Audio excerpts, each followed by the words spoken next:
All right.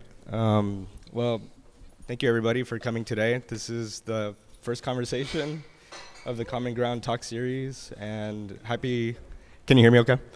And we're happy to start with Daniela Lieja and Adam Cooper, also known as Foreigner. So thank you both for being here to start the series. Just a little bit about Common Ground. Programmers over at LACA, we were thinking about how we could bring together artists and scholars that are operating in seemingly disparate disciplines to kind of widen this idea that that there's research similarities, but also that there's overlap in how our practices are operating within the arts, but also outside of the arts. So. And then those that are unfamiliar with LACA, we are an artist-run archive space. And we study and disseminate materials that document contemporary art production. And we see this talk series as an extension of the archive, because we're interested in having individuals come in and kind of determine what their production is like, and also kind of contextualize their materials and knowledge for people to come and explore. And so I'd like to start with a quick introduction with Daniela. Daniela, and I'm just going to read this bio. Daniela Lieja is from Mexico City. She is a curator at Los Angeles Contemporary Exhibitions and works between Los Angeles and Mexico, emphasizing contemporary art and curatorial practice that explore the politics and social issues of everyday life. She is part of the current curatorial team of MexiCali Biennial and was recently awarded the Warhol Foundation Curatorial Research Fellowship. And Adam Cooper, also known as Foreigner, is a multidisciplinary creative based in Los Angeles, best known as a DJ, designer, and event producer. His practice focuses on drawing unexpected connections between the Caribbean, West Africa, and the Americas, particularly through the lens of music being the most potent manifestation of modern Panafricanist thought. So thank you both again for being here. Yes, thank you. Thank you. I figured we could start just kind of thinking about how you two began your practice of providing platforms for artists in Los Angeles and abroad. And how do you currently sustain an autonomy of voice within that practice as well? Hello. Hi, everyone. Thank you for coming to this conversation. Thank you, Matt, Haley, and Andrew, for providing this platform and this space to actually have a conversation about our practices and practices that other people is involved in it. So I guess how I start, that's the first one. I'm from Mexico City, so I actually start in a space that it reminds me this place. In Mexico City, we have it was a building, it was an old hospital that in the 70s was functioned as a clinic. This space was called La Clínica Regina. And in that building, there were people living in their houses. It was like a hospital, and then during the years, it changed. And at the time that I arrived there was like families living in the offices, in the medical offices, or there was like actual doctors or dentists, and we have a tiny space that it was a mini gallery, and it was actually a collective, so that's how I start doing my first curatorial projects. We were like playing with the idea of the hospital. It's very like funny, but it was interesting, to be like who we were, like the doctors, and we will give a diagnosis to the artist, and then they will come and like do a project in this small space. It was like a really tiny, like the size of this space, and then we have a courtyard too, in the second floor that is very pretty, it's still there. And it was a vitro block, you know, those glass blocks. And the whole floor was a vitro block. And it's like a building that it was like in very bad conditions, but it was so good to have that space to start there, because the art scene in Mexico also is like huge, and there's always like here, no, that contemporary art scene that is very privileged and is like just only ones. And for us, it was like a space to create without having to be like so academic or have a lot of theories and try to prove things.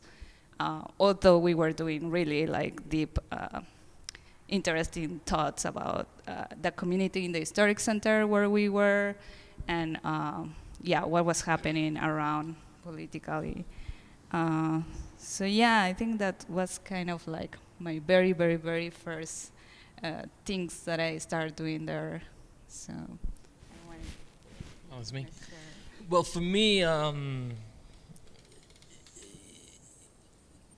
throughout my life, I've kind of just shifted in these different spaces as a black man, you know, being born in Trinidad, raised in Venezuela, and going to high school in Brooklyn, and then going to college in Washington, D.C., Howard University.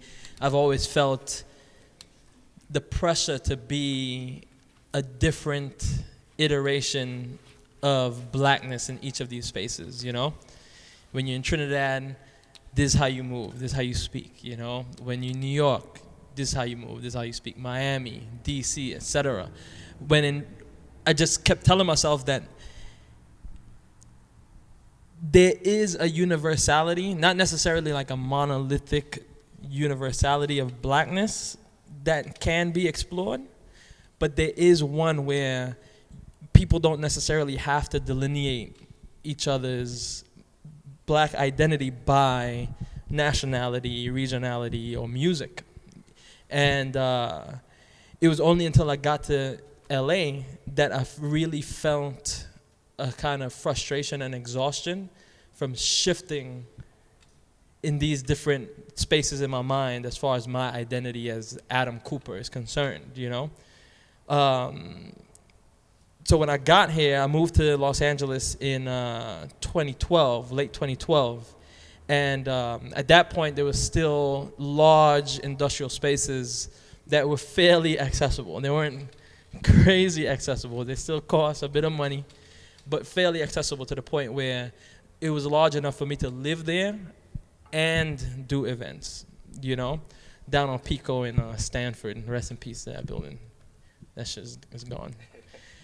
And in this space, that's where I really had the kind of blank, like, you know, carte blanche to really explore how to merge these different, you know, I guess segments or iterations of blackness, but through music.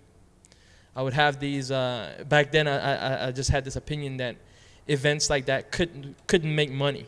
You know, parties don't make money. It's a waste of time. You know, we all have memories of those promoter homies that just passing out flyers all the time, and it's just like, you ain't going nowhere with that. So in my mind, it's just like, it doesn't make any sense for me to charge any money for this. It doesn't make any sense for me to try to turn this into a business. I just want to experiment with my space and bring all of these different people, black people in LA, to the space to experience what I imagine to be some sort of transcendental kind of Pan-Africanist dance party, you know? And from there, I was able to connect with Samantha Blake Goodman, who came to the party being interested in the baile funk aspects of it and the kuduro aspects of it. And at that time, she was also playing around with the idea of a party of her own called Rail Up. And she invited me to DJ that party. That DJing evolved into a partnership, which totally led into a full-on event production situation with events, just events, and creating this space for not only people of color, but for queer people of color as well. And that just exploded, and from there I decided, you know what, let me see if I can double back on some of these thoughts that I had when I first started opening up my space and DJing and trying to make these connections across, the African diaspora. What would happen now that I've enjoyed the success of Rail Up? What would happen if I doubled back and put a foreigner stamp on these things? And that's the story of how I ended up here, and how do I find autonomy in these spaces. The thing that really does differentiate for me, especially in the underground, is making sure that all, if not most, of the people behind the decks playing these Afro-diasporic sounds are black people. We live in a city where the black immigrant community is tiny, right?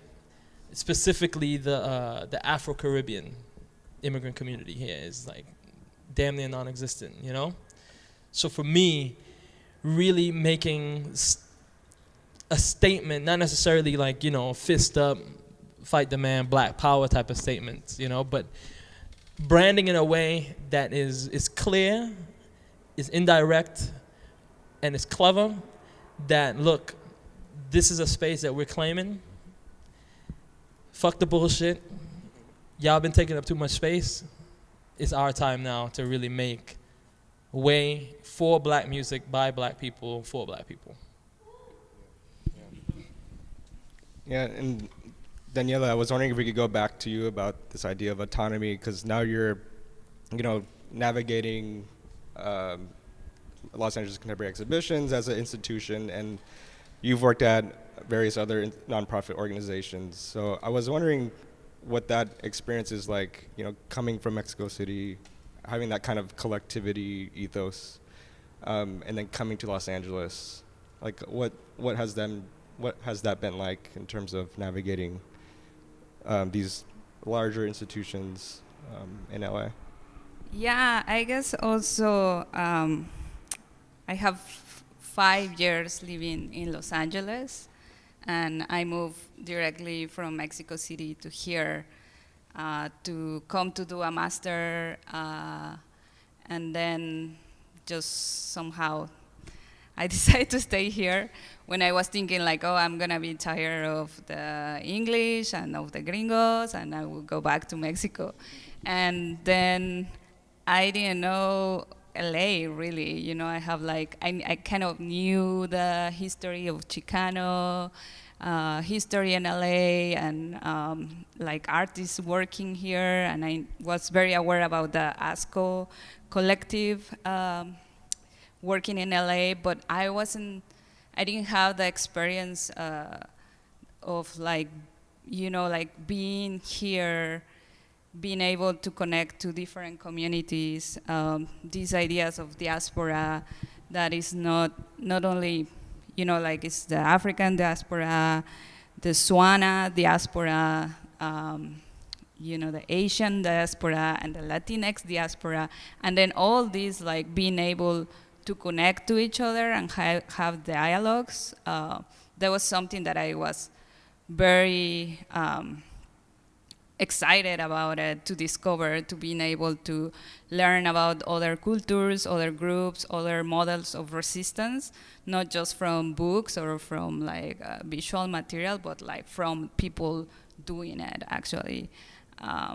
So that part was very important for me. I think it changed a lot.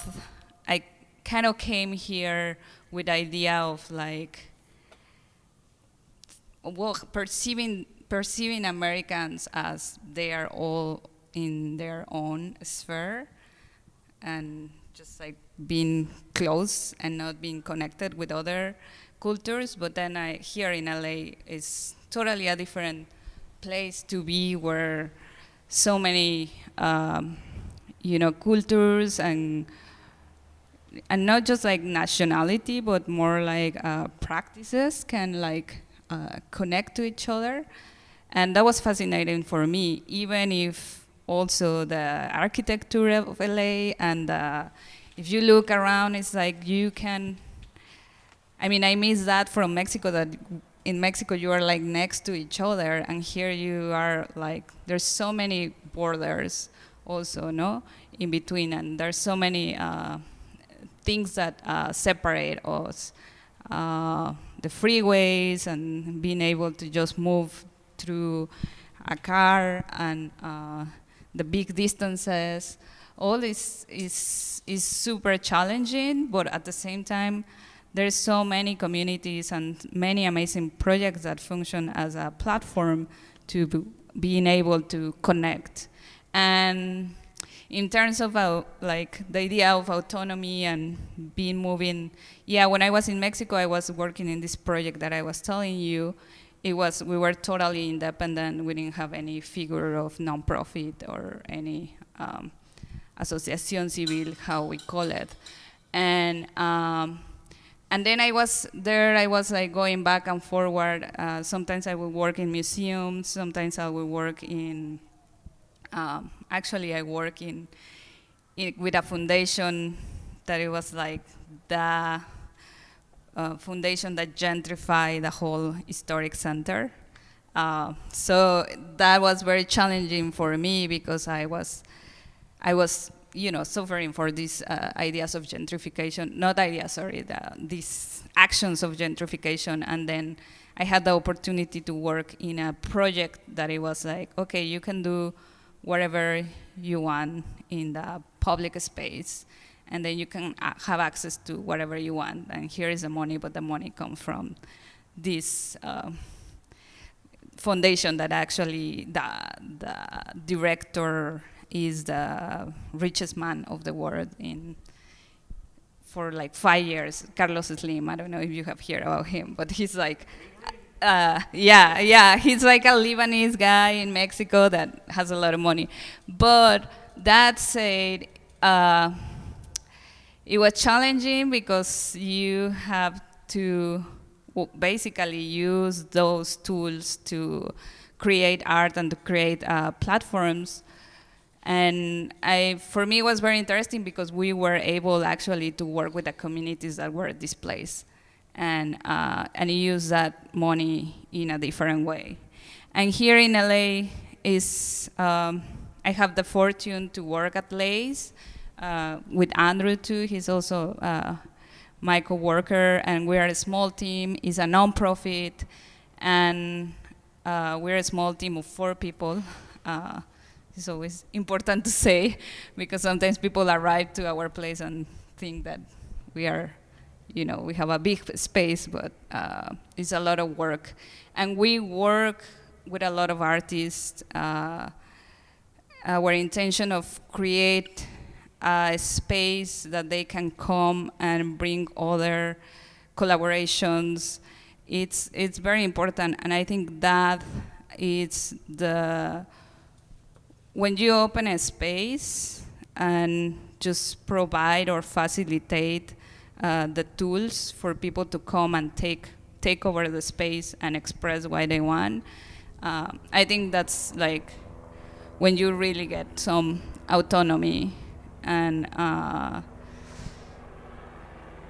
don't know if there's like completely autonomy, because you also I think you just need to find ways to go around. I don't know, I mean, that's very, very Mexican. We are always trying to like go around the laws. And I think you just do that here too with the grants. You like just tell them what they want to hear, and are we filming this? And and then you get like the resources, and you have to be super smart about how to distribute it and how to be fair with the work of the others. But also something that I have learned during the years is also how to be fair with your own work, because all we know in arts and in other scenes is very difficult to survive, like our salaries and our work. Like sometimes you just want to create these spaces and you give so much, and then sometimes you need to also look at yourself and be like, oh fuck, I need to work less, like, and all this, like, try to find a balance, like all this is try to find a balance and try to navigate the systematic, this capitalist machine structure that we are all together in. Yeah. Yeah, I don't know. I mean, Adam, I was wondering if there's some kind of parallel structures within, like, kind of transitioning from these warehouse parties to something that's like working with the larger organization like Red Bull Academy Museum. Do you find kind of like restrictions, or do you find yourself kind of navigating that structure a little bit differently when you're programming? Well, the experience that I've had with Red Bull in particular was very nice. I can't even front. You know, the person that I worked with, her name is Kristen McElwin. It's very seldom do you get like a corporate figure that just lets you rock with like idea number 1.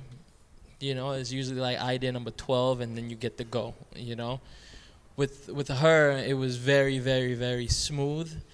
But at the end of the day, you know, you double back and you look and you think of like what the end goal from the corporate stance is, and how much of a hot flash, like a flash in the pan, this moment is.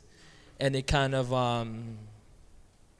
working with organizations like those really does bring your expiration date closer to where it was before you started fucking with them, you know?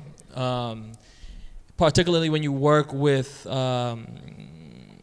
you know, groups like Live Until Rhythm Section, who need as much exposure as they can get.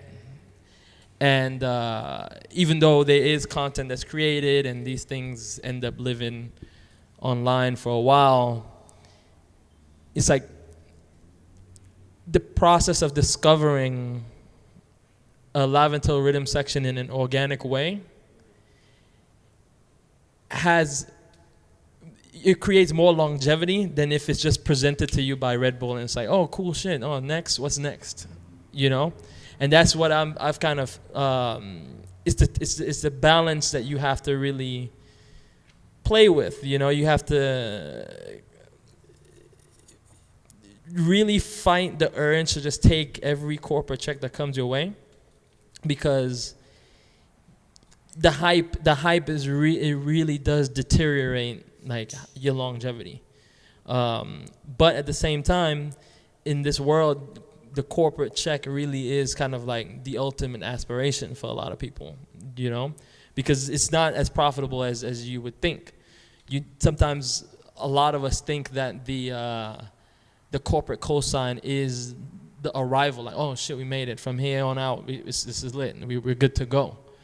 But it's a little counterproductive. So I try my best to be selective in that space, especially since I do have other means of income. I don't necessarily have to rely entirely on the pursuit of working with a Red Bull, a Nike, a Adidas, or whatever. The struggle is, though, that in the society we live in, it's almost like you have to be tethered to the corporate machine one way or another. You know, I'd be lying to y'all if I told y'all that I didn't have any connection to corporate America. My 9 to 5 is in advertising, you know, and that's what funds what I do. So the vision and the dream is to really be independent of it. Just really fund all this stuff on your own, figure it out on your own. But it's a real puzzle to solve. It's really tough, you know, especially when you have a family you got to take care of and bills you got to pay and a preference for, you know, cauliflower gnocchi from Trader Joe's, you know. So how do you are selective with you know, with these corporates? Like, I'm curious because you have like this very underground trajectory, and then sometimes, or that's how I understand, like get out and then go back, or are you working both in parallel?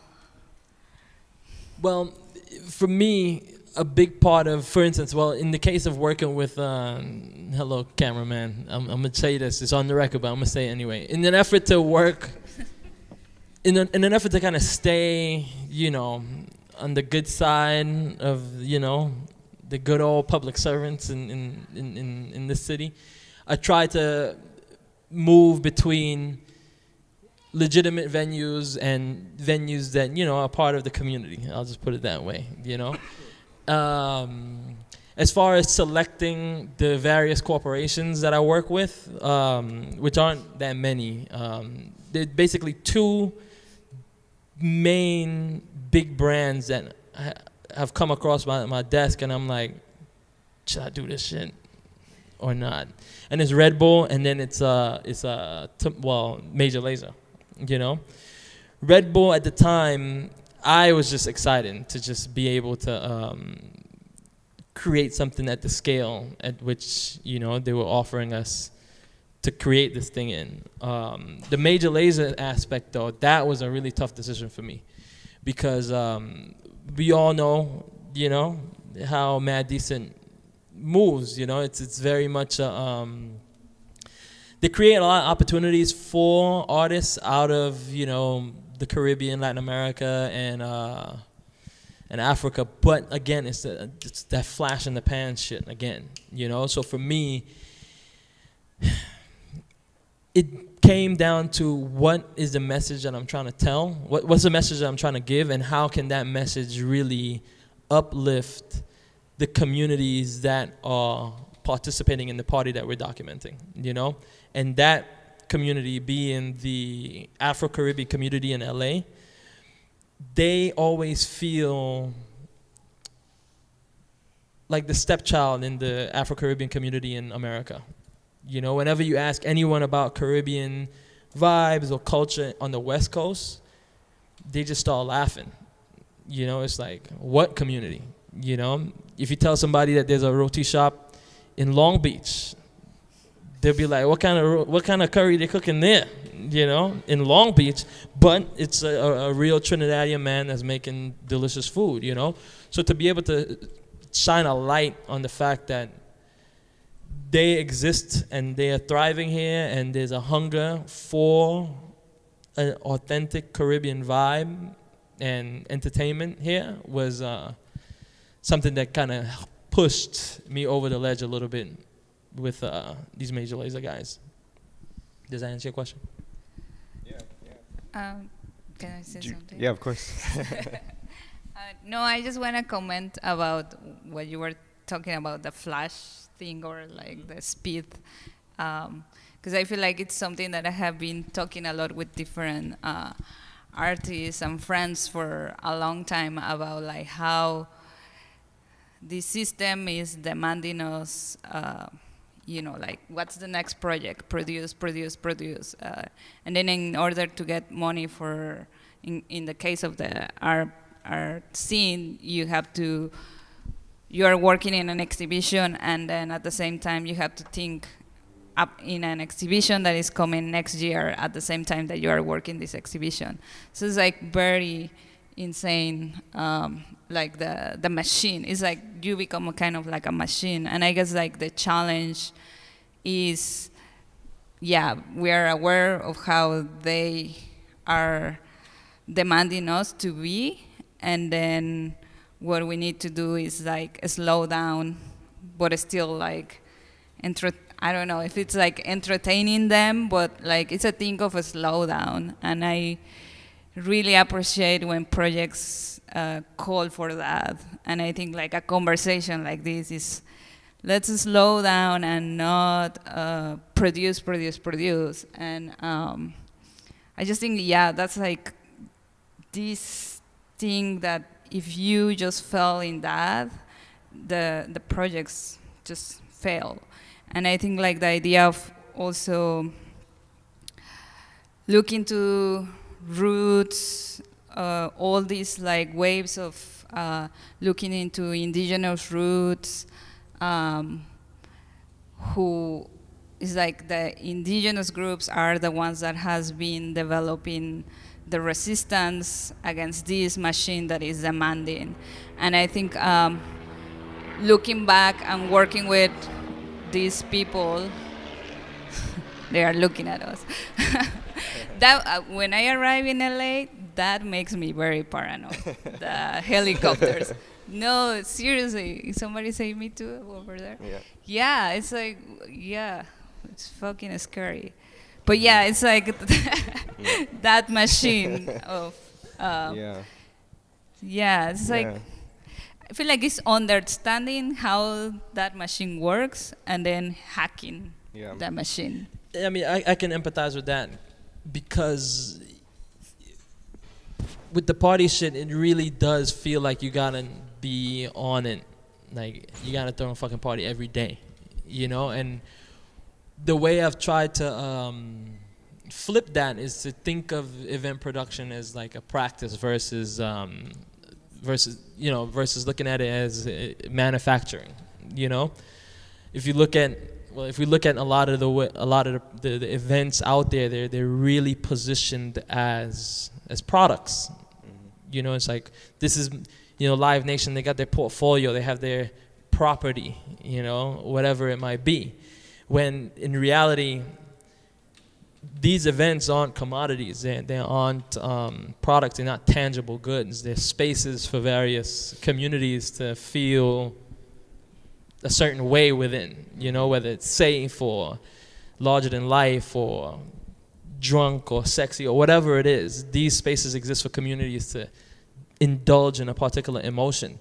So for me, I try to really step away from centralizing myself with one event, as in, oh, this guy, this person, he's rocking with that brand, and move into a space where it's more of like concepts that I'm just illustrating and bringing to life based on the resources that I have access to, I really wish I could say that, oh yeah, I got the crazy master plan and boom, I'm successful with it. But it really is a very, very serendipitous process, like earlier this year, for New Year's Eve, I screwed up and told everybody to come over to my place, BYOB, free, New Year's Eve party, right? And that was just ridiculous. And I regret that. So when that happened, I told myself, I'm taking a break from this shit. This is ridiculous. Like, I'm not doing any of this work for like a solid 45 to 60 days. Yeah. And then one of the few like ethical business people in that world approached me and said, hey, look, I have this big ass warehouse, do you want to use it? And I told them, can I see pictures? I looked at the pictures. He wasn't lying. It was a big ass warehouse, and it was just too big for me, because the stuff that I do, it feels it's intimate because it's the spaces I use are very small. So it does feel like there's a shitload of people in there, but it's not that many people in there. Mm-hmm. But when he shared it with me, my gut reaction was, look, I can't afford it. It's too big. It'll be corny in there. I can't pull it off. And when he told me that, like, hey, look, I've worked with you for over 2 years now. You could use the space, and then we could figure out this stuff later. That's when I was like, oh, shit, okay. Now you're talking my language.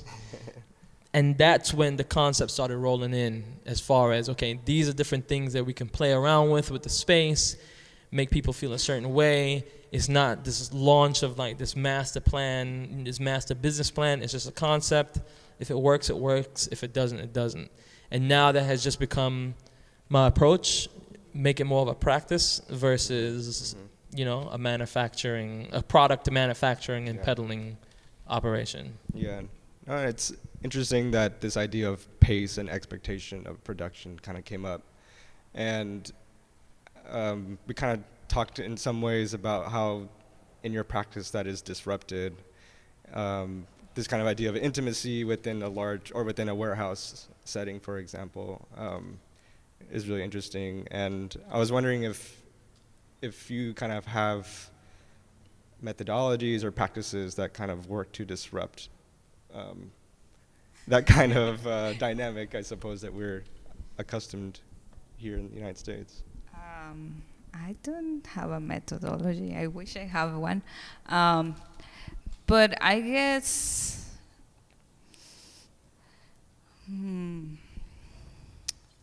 I think my practice, or when I have found a better result, is when I work with collectives and with different collaborations. Like in LACE, we are a nonprofit and we have we have our audience, but also we have been doing a work of like looking who is around you and who comes to your place and who is outside, and talk with that people that also is outside.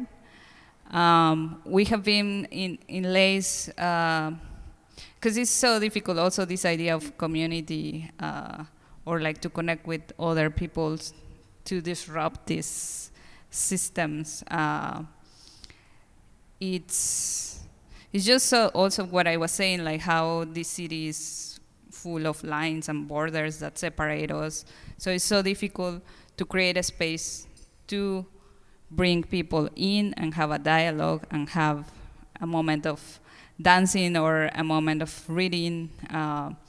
So I found that working with institutions that are not necessarily art institutions are also a good path to go through. Like we have been working with My Friend's Place, which is an organization that work with homeless youth in Hollywood. That is a huge problem.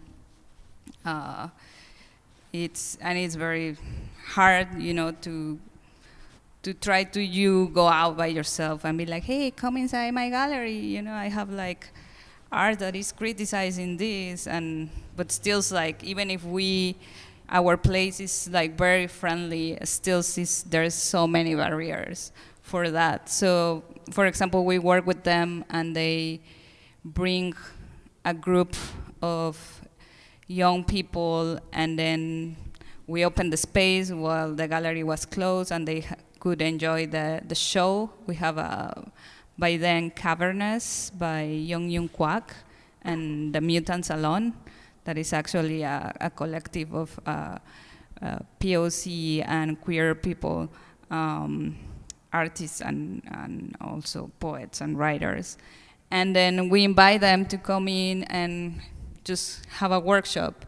It's like a very simple thing, but we wouldn't be able to have them coming inside if we didn't have the connection with My Friend's Place, they basically, what they do in Hollywood is they have showers, and they give services of shower and food and some like activities for people that live in the street, and then they go back to the street. So I think,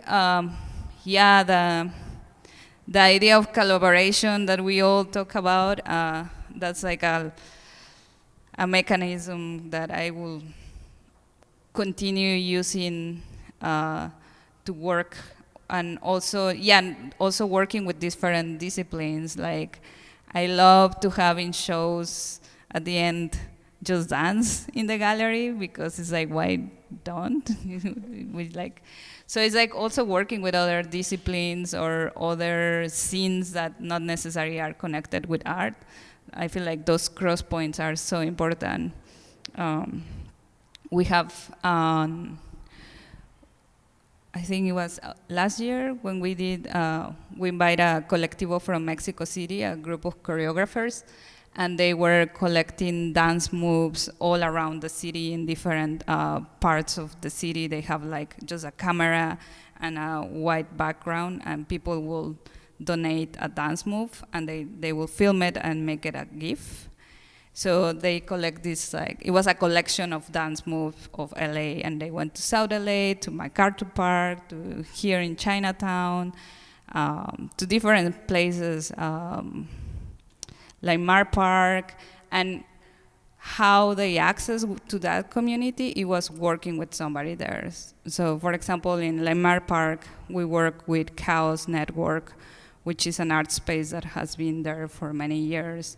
And then in South LA, we work with the Southern California Library, who, they give us the space and they give us the key to really connect with that community, even if we are in Hollywood Boulevard.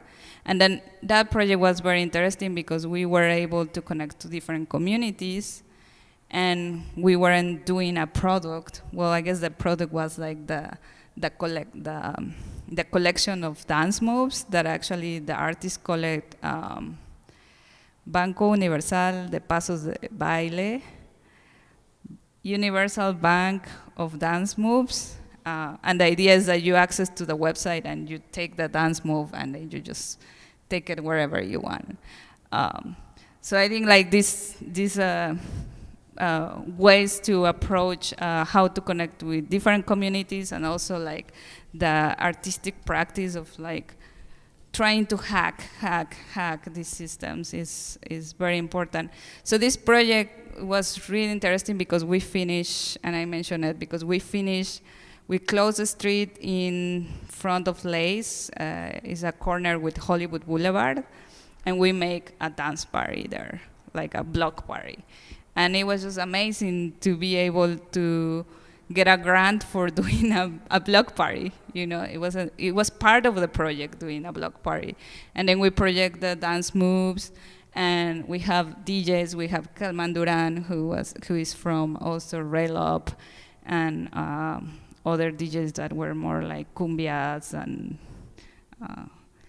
can't remember the other DJ.